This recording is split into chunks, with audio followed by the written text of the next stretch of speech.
Gusto kong gumamit ng mabangong uling. Mabangong uling? Alam po ba niyo kung paano gumawa nito?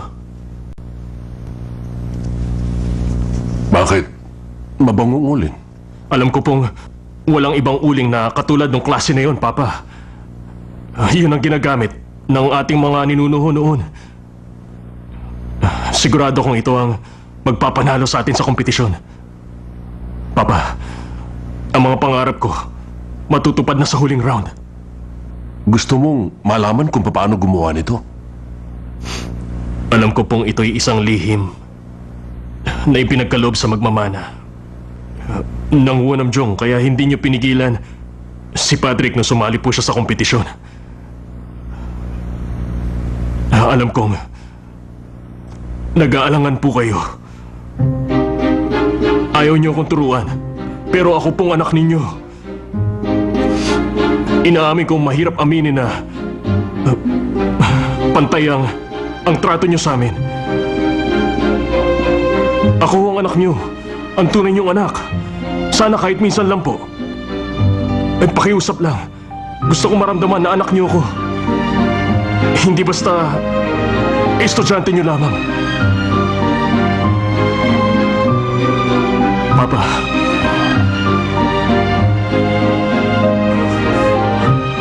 Papa.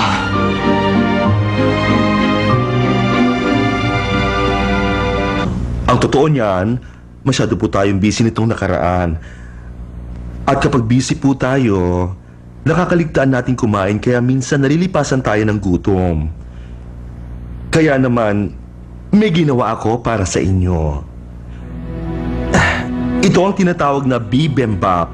Kung nagagalit kayo o nasasaktan o hindi nyo gustong nandito ako sa harapan ninyo, haluin nyo lang ito ng mabuti.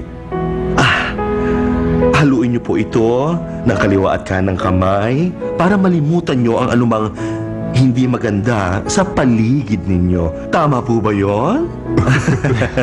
Kain na po. Maraming salamat dito. Kain na! Kain na! Kain na!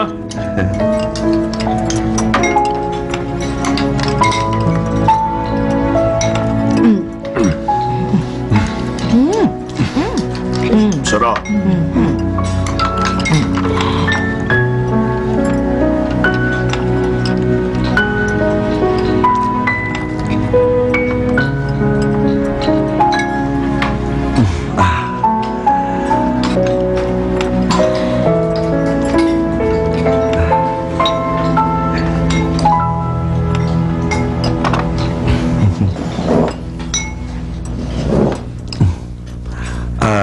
Haluin mo mabuti ang kakainin mo. Ang dahilan kaya nagdesisyon akong umalis na lang ay upang maibalik ko dito ang lahat sa dati.